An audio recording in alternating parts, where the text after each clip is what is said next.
ನಿಮ್ಮೆಲ್ಲರ ದಿನ ನಗುವಿಂದ ಸ್ಟಾರ್ಟ್ ಆಗಿ ನಗುವಿಂದ ಎಂಡ್ ಆಗಲಿ. ವಿಡಿಯೋ ನೋಡುತ್ತಿರುವ ಎಲ್ಲ ನನ್ನ ವ್ಯೂವರ್ಸ್ಗೂ ನಮಸ್ಕಾರಗಳು. ನಾನು ನಾಗವೇಣಿ ರಾಜ. ಇವತ್ತು ನಾನು ಏನು ಮಾಹಿತಿ ಕೊಡ್ತಾ ಇದ್ದೇನೆ ಅಂತಂದರೆ ಡೈರಿಯಾ ಅಂತಂದರೆ ಅತಿಸಾರ ಬೇದಿ ಅಂತಂದರೆ ಲೂಸ್ ಮೋಷನ್ ಅಂತಂದೇಳಿ ನಾವು ಹೇಳ್ತಾವಲ್ಲ ಕನ್ನಡದಾಗ ಬೇದಿ ಹತ್ತೈತಿ ಅಂತಂದೇಳಿ. ಇದು ಹಾಲುಣಿಸುವ ಮಕ್ಕಳಲ್ಲಿ ಕಂಡು ಬರ್ತೈತಿ. ಇದು ತೀವ್ರತರ ಅತಿಸಾರ ಬೇದಿ ಅಂತಂದೇಳಿ.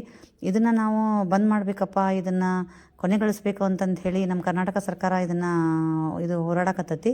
ಇದನ್ನು ಏನಪ್ಪ, ಇದು ಬರಬಾರ್ದು ಮಕ್ಕಳಲ್ಲಿ. ಇದು ನಾವು ಮಗು ಇದ್ದಾಗ ಮತ್ತು ಮಗುಗೆ ಬರೋದ್ರಿಂದ ಇದನ್ನು ನಾವು ಏನು ಮಾಡಬೇಕು ಅಂತಂದರೆ ಚುಚ್ಚುಮದ್ದನ್ನು ಕರೆಕ್ಟಾಗಿ ಹಾಕಿಸ್ಕೋಬೇಕು. ಏನಂದ್ರೆ 1.5 ತಿಂಗಳು 2 ತಿಂಗಳು ಮತ್ತು 3 ತಿಂಗಳಲ್ಲಿ ನಾವು ರೋಟಾ ವೈರಸ್ ಅಂತಂದು ಹೇಳಿ ನಾವು ಬಾಯಿ ಮೂಲಕ ಇದನ್ನು ಹನಿಗಳನ್ನು ಹಾಕ್ತವೆ, ಇದರಿಂದ ಡ್ರಾಪ್ ಹಾಕ್ತವೆ. ಅದರಿಂದ ಕೂಡ ಇದು ಅತಿಸಾರ ಬೇದಿಯನ್ನು ಕಂಟ್ರೋಲ್ ಮಾಡ್ತತಿ. ಮತ್ತು ಅದ್ರ ಸಂಬಂಧನ ನಾವು ಇದನ್ನು ತಪ್ಪಿಸ್ದಂಗೆ ಇದು ಚುಚ್ಚುಮದ್ದನ್ನು ಹಾಕಿಸ್ಕೋಬೇಕು. ಮತ್ತು ಹಾಲುಣಿಸುವ ತಾಯಂದಿರು ಏನು ಮಾಡಬೇಕು ಅಂದರೆ ಕ್ಲೀನಾಗಿ ಇಡಬೇಕು. ಮಕ್ಕಳಿಗೆ ಎದೆ ಹಾಲು ಉಣಿಸ್ಬೇಕಾದ್ರೆ ಎದೆನ ಕ್ಲೀನಾಗಿ ಒರೆಸ್ಕೊಂಡ್ಬಿಟ್ಟು, ಕೈಯನ್ನು ಕ್ಲೀನಾಗಿ ತೊಳ್ಕೊಂಬಿಟ್ಟು, ಇದು ಮಗುನ ಅವ್ರ ಕಡೆ ಹ್ಯಾಂಡ್ಲ್ ಮಾಡೋಕ್ಕೆ ಕೊಡ್ದೇ ತಾವೇ ಹ್ಯಾಂಡ್ಲ್ ಮಾಡಿಕೊಂಡು ಕ್ಲೀನಾಗಿ ಸ್ವಚ್ಛತೆಯನ್ನು ಕಾಪಾಡೋದ್ರಿಂದ ಇದು ಅತಿಸಾರ ಬೇದಿಯನ್ನು ನಾವು ಕಂಟ್ರೋಲ್ ಮಾಡ್ಬೋದು. ಮತ್ತು ಎಕ್ಸ್ಕ್ಲೂಸಿವ್ ಬ್ರೆಸ್ಟ್ ಫೀಡಿಂಗ್ ಅಂತಂದೇಳಿ ಹೇಳ್ತಾರೆ. ಅಂದರೆ 6 ತಿಂಗಳವರೆಗೂ ಮಗುವಿಗೆ ತಾಯಿ ಹಾಲು ಮಾತ್ರ ಬಿಟ್ಟು ಮತ್ತು ಬೇರೆನ ಏನೂ ಕುಡಿಸ್ಬಾರ್ದು. ಈಗ ಹಳ್ಳಿ ಜನ ಏನು ಮಾಡ್ತಾರೆ ಅಂತಂದ್ರೆ ಜೇನುತುಪ್ಪ ಕೊಟ್ಟನೋ ಅಥವಾ ಬಿಸಿನೀರು ಕುಡಿಸಿದ್ನೋ, ನೀರು ಕುಡಿಸಿದ್ನೋ, ಅಥವಾ ಈ ಉತ್ತತ್ತಿ ಎಲ್ಲ ತೊಯ್ದು ಹಾಕಿದ್ನೋ, ಇದೆಲ್ಲ ಮಾಡ್ತಾರೆ. ಇದೆಲ್ಲ ಮಾಡೋದ್ರಿಂದನೇ ಮಕ್ಕಳಿಗೆ ಅದು ಬೇದಿ ಎಲ್ಲ ಶುರುವಾಗ್ತತಿ.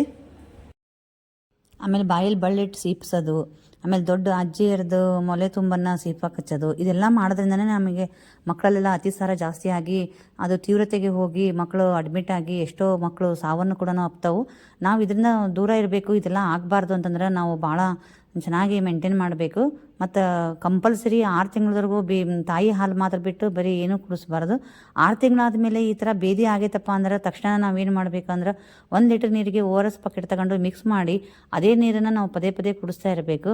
ಇಲ್ಲ ಅಂತಂದರೆ 1 ಚುಟಿಗೆ ಉಪ್ಪು, 1 ಗ್ಲಾಸ್ ನೀರಿಗೆ 1 ಚುಟಿಗೆ ಉಪ್ಪು, 1 ಸ್ಪೂನ್ ಸಕ್ಕರೆ, ಹಾಗೆ ನಿಂಬೆ ಹುಳಿ ಅದೆಲ್ಲ ಹಾಕಿಬಿಟ್ಟು ಆ ನೀರನ್ನು ಕುಡಿಸೋದ್ರಿಂದ, ಮತ್ತು ಈಗ ಎಲ್ಲ ಗೌರ್ಮೆಂಟ್ ಆಸ್ಪತ್ರೆಯಲ್ಲಿ ಜಿಂಕ್ ಮಾತ್ರೆ ಅದೆಲ್ಲ ಸಿಗುತ್ತೆ. ಅದನ್ನು ಕೊಡೋದ್ರಿಂದನೂ ಕೂಡ ನಾವು ಬೇಗ ಅತಿಸಾರ ಬೇದಿಯನ್ನು ನಾವು ಕಂಟ್ರೋಲ್ ಮಾಡ್ಬೋದು. ನಾನು ಮೊದಲೇ ಅಭಿಯಾನದೊಂದು ಪೋಸ್ಟರ್ ತೋರಿಸಿದೆ.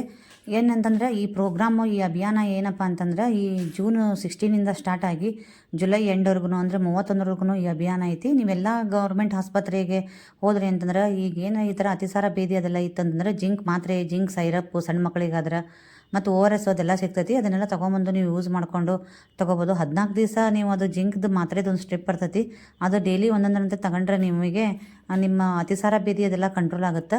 ಮತ್ತು ಏನಂದ್ರೆ ನಮ್ಮ ಕೊಲಿಗೆಲ್ಲ ಹೇಳ್ತಿದ್ದಾರೆ ಹ್ಯಾಂಡ್ ವಾಶ್ ಎಲ್ಲ ಕ್ಲೀನಾಗಿ ಮಾಡಬೇಕು. ನಾವು ಮಕ್ಕಳಿಗೆ ಆಹಾರ ಕೊಡಬೇಕಾದ್ರೂ ಅಷ್ಟೇ, ಅಡುಗೆ ಮಾಡಬೇಕಾದ್ರೆ ಅಥವಾ ಊಟಕ್ಕೆ ಬಡಿಸ್ಬೇಕಾದ್ರೆ ನಾವು ಊಟ ಮಾಡಬೇಕಾದ್ರೆ ಕ್ಲೀನಾಗಿ ಹ್ಯಾಂಡ್ ವಾಶ್ ಮಾಡಿಕೊಂಡು, ಟ್ಯಾಪ್ ವಾಟ್ರೇ ಇರಬೇಕು ಕಂಪಲ್ಸರಿ. ನೀರನ್ನು ತುಂಬಿಟ್ಟು ನಾವು ಅದರಲ್ಲಿ ಹ್ಯಾಂಡ್ ವಾಶ್ ಮಾಡೋದ್ರಿಂದ ನಮ್ಮದು ಕೈಗಳೆಲ್ಲ ಸ್ವಚ್ಛ ಆಗಂಗಿಲ್ಲ ಮತ್ತು ಕ್ಲೀನ್ ಆಗಂಗಿಲ್ಲ ಅಂತಂದೇಳಿ ಅವ್ರು ಹೇಳ್ತಾ ಇದ್ದಾರೆ. ನಾವು ಅದನ್ನೆಲ್ಲ ಮೇಂಟೈನ್ ಮಾಡಿ ಕ್ಲೀನಾಗಿ ಇಟ್ಕೊಂಡ್ರೆ, ಮತ್ತು ಪದಾರ್ಥಗಳನ್ನೆಲ್ಲ ನಾವು ಅಡುಗೆ ಮಾಡಿದ್ದು ಊಟ ಇರ್ಬೋದು ಅಥವಾ ಕೆಲವೊಂದು ಪದಾರ್ಥಗಳನ್ನ ನಾವು ಮುಚ್ಚಿಡಬೇಕು. ನೊಣ ಮತ್ತು ನೊರ್ಜೆಗಳು ಬರ್ದಂಗೆ ನೋಡ್ಕೋಬೇಕು. ಇವೆಲ್ಲ ಮಾಡ್ಕೊಳ್ಳೋದ್ರಿಂದ ನಾವು ಅತಿಸಾರ ಬೇದಿನ ನಾವು ಕಂಟ್ರೋಲ್ ಮಾಡ್ಬೋದು. 6 ತಿಂಗಳ ಒಳಗಿನ ಮಕ್ಕಳಿಗೆ ಅತಿಸಾರ ಬೇದಿ ಜಾಸ್ತಿ ಅಂತ ಹೇಳಿದ್ನಲ್ಲ, ಅದ್ರ ಸಂಬಂಧ ನಾವೇನು ಮಾಡಬೇಕಂದ್ರೆ ಕರೆಕ್ಟಾಗಿ ಚುಚ್ಚುಮದ್ದುಗಳನ್ನ ಹಾಕಿಸ್ಬೇಕು. ನಾನು ಯೂಟ್ಯೂಬ್ ಚಾನಲಲ್ಲಿ ನಾನು ಚುಚ್ಚುಮದ್ದು ಲಸಿಕಾ ಕಾರ್ಯಕ್ರಮ ಅಂತಂದೇಳಿ ಹಾಕಿದ್ದೇನೆ ನೋಡಿ, ಅದನ್ನು ನೋಡ್ಕೊಳ್ರಿ. ನಿಮಗೆಲ್ಲ ಮಾಹಿತಿ ಕರೆಕ್ಟಾಗಿ ಕೊಟ್ಟಿದ್ದೀನಿ. ಅದು ನಿಮಗೆ ಮಾಹಿತಿ ಕರೆಕ್ಟಾಗಿ ನಿಮಗೆ ಲಭ್ಯವಾಗ್ತದೆ ಅಂತಂದೇಳಿ ನಾನು ಅಂದ್ಕೊಂಡಿದ್ದೀನಿ. ಹಾಗೆ ಈ ವಿಡಿಯೋ ಇಷ್ಟ ಆದರೆ ಲೈಕ್ ಮಾಡೋದನ್ನು ಮರಿಬೇಡಿ. ಕಮೆಂಟ್